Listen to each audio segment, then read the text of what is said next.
جہاں تک دہشت گردی کا تعلق ہے، جس وقت افغانستان پر امریکہ کا حملہ ہوا 9/11 کے بعد، اور اس زمانے میں جب خطے میں ایک فکری اور نظریاتی تصادم آیا، تو اس وقت متحدہ مجلس عمل موجود تھا اور اس نے ایک موقف لیا تھا. لیکن ہر چند کہ ہم امریکی جارحیت کے خلاف تھے، ہم جیلوں میں گئے، لیکن پاکستان کے اندر مسلح جنگ، اس کو علماء کرام نے اجماعی طور پر مسترد کیا، اور میں اس کی 2-3 مثالیں پیش کروں گا. بذات خود جمعیت علماء اسلام نے پشاور میں، کوئٹہ میں علماء کرام کے کنونشنز کیے، ہزاروں کی تعداد میں علماء کو بلایا، اور ان سب نے مسلح جنگ کو مسترد کیا، آئین کے ماوراء تمام اقدامات کو مسترد کیا. تمام مکاتب فکر پر مشتمل سربراہی اجلاس لاہور میں منعقد ہوا، صاحبزادہ ابوالخیر صاحب کی صدارت میں ہوا تھا. مسودہ میں نے لکھا تھا، اور یہ وہ اجلاس تھا، اگر آپ حضرات کو یاد آتا ہو، سرفراز نعیمی شہید اس میں شریک تھے. اس وقت مسودہ تشکیل دینے میں بھی وہ موجود تھے، اور سب نے اکابر اور اسلاف کے مشترکات سے ہٹ کر اقدامات کی مخالفت کی، اور جو آئین کہتا ہے وہ ٹھیک ہے. ہم اس وقت سے پاکستان کے آئین کے ساتھ کھڑے ہیں.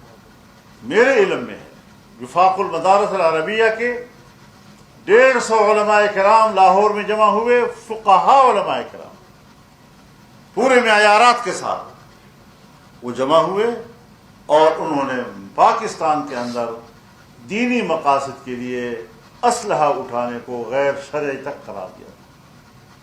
میرے خیال میں دوسرے مکاتب فکر نے بھی یہ کام کیا. یہاں اتفاق رائے ہے اس بات میں. سوال یہ ہے کہ یہاں پر اس مسلح تنظیم گردی کے خلاف فوج نے آپریشن کیا. سوات سے لے کر وزیرستان تک لوگوں نے علاقے خالی کیے، اپنے ملک میں مہاجر ہوئے، 10 سال تک اپنے گھروں سے باہر رہے، اور وہ لوگ اب بھی ملک کے اندر مہاجر ہیں، چاہے خیبر پختونخوا کے اندر ہوں، چاہے پنجاب میں ہوں، چاہے سندھ میں ہوں. بہت بڑی تعداد آج بھی اپنے گھروں کو نہیں جا سکی. دعویٰ کیا ہم نے دہشت گردی کا خاتمہ کیا. آج دہشت گردی کا خاتمہ بہت دور کا لفظ ہے. میں بڑے دعوے اور وثوق کے ساتھ کہتا ہوں، اور اپنے مشاہدات کے بنیاد پر کہتا ہوں کہ حکومت نام کی رٹ موجود نہیں ہے، نہ بلوچستان میں نہ خیبر پختونخوا میں. سورج غروب ہوتا ہے، مکمل سڑکیں اور علاقے مسلح گروہوں کے ہاتھ میں ہوتی ہیں، اور صبح سورج کے طلوع ہونے تک اٹھتے ہیں، اور دن کے تہمے بھی نکل آتے ہیں. باقاعدہ تصویریں بنا کر، ویڈیو بنا کر وائرل کرتے ہیں کہ دیکھو ہم ہیں میدان میں. اب لوگوں پر دباؤ ہے کہ آپ ہمارا ساتھ دیں، آپ دوبارہ شہر خالی کریں. بابا ہم تو خالی کر چکے ہیں، اور ابھی تک خالی ہیں. اگر یہ افغانستان گئے تھے، گئے کیوں، کیسے، اور واپس کیسے آئے؟ اب اگر ریاست اپنی ناکامیوں کا بوجھ بھی ہم پہ ڈالتا ہے، اپنی ناکامیوں کا بوجھ بھی عوام پہ ڈالتا ہے، تو اس سے بڑی بے انصافی اور نہیں.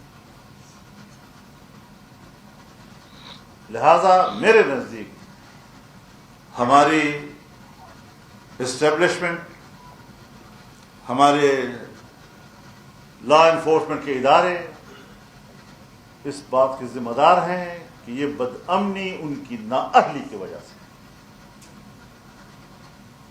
اب میں اس کو نااہلی کہوں یا شعوری طور پر ایسا کیا جا رہا ہے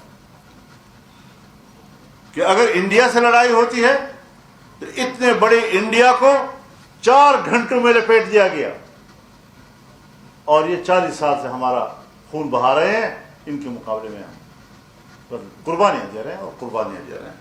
یہ لفظ قربانی بھی کوئی عجیب سی چیز بن گیا ہے کہ مسلح گروہ بھی کہتے ہیں ہم نے قربانی دی ہے اور ہم بھی کہتے ہیں ہم نے قربانی دی ہے. قربانی کا سہارا لے کر اپنے آپ کو برحق ثابت کرنے کی کوشش کرتے ہیں. ہر گروہ کہتا ہے میں نے قربانی دی ہے, باطل بھی کہتا ہے میں نے قربانی دیا ہے, حق والا بھی کہتا ہے میں نے قربانی دی ہے. یہ کون سی دلیل ہے؟ بات تو یہ ہے کہ قوم کہاں کھڑی ہے اور تمہاری ذمہ داریاں کیا کر رہی ہیں. تو اس اعتبار سے بھی اس دہشت گردی کا سدجواب ضروری ہے. ہمیں واضح موقف جس طرح اس دن لیا تھا آج بھی لینا چاہیے, جرأت مندانہ لینا چاہیے کہ تمام مکاتب فکر, علماء, مفکرین پاکستان کے اندر دینی مقاصد کے لیے صحیح لیکن مسلح جدوجہد کے ذریعے سے نہیں.